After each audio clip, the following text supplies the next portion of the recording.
Psalm 102, a prayer of one overwhelmed with trouble, pouring out problems before the Lord. So if that's you in this season and you are feeling overwhelmed with trouble, both the troubles that you see around you and internal trouble and burdens that you carry personally, let this psalm be your prayer, and watch how the psalmist encourages himself in the Lord. He's honest with the Lord, but he also encourages himself with the truth. Lord, hear my prayer. Listen to my plea. Don't turn away from me in my time of distress. Bend down to listen and answer me quickly when I call to you. For my days disappear like smoke, and my bones burn like red-hot coals. My heart is sick, withered like grass, and I have lost my appetite. Because of my groaning, I am reduced to skin and bones. I am like an owl in the desert, like a little owl in a far-off wilderness. I lie awake lonely as a solitary bird on the roof. My enemies taunt me day after day. They mock and curse me. I eat ashes for food. My tears run down into my drink because of your anger and wrath, for you have picked me up and thrown me out. My life passes as swiftly as the evening shadows. I am withering away like grass. But you, O Lord, will sit on your throne forever. Your fame will endure to every generation.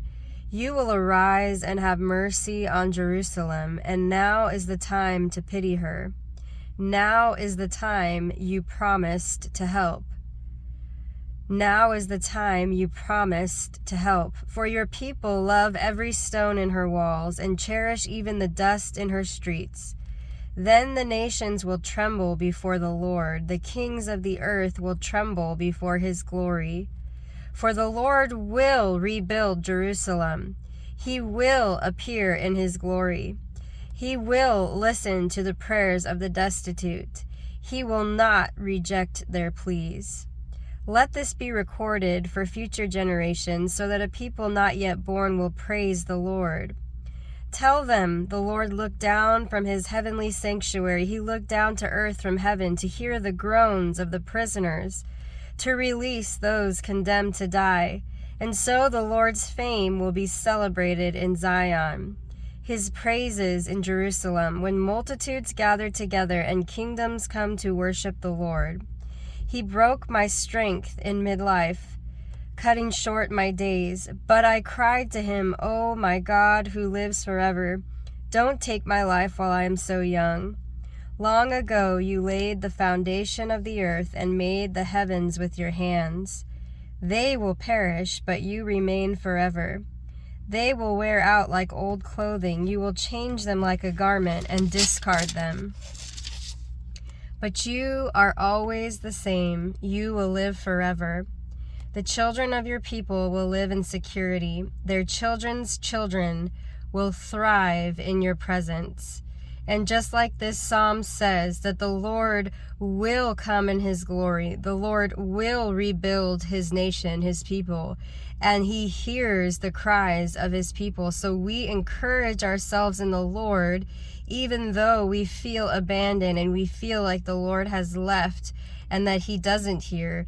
We encourage ourselves like the psalmist by declaring who the Lord is and that he will do what he has promised, what he has spoken.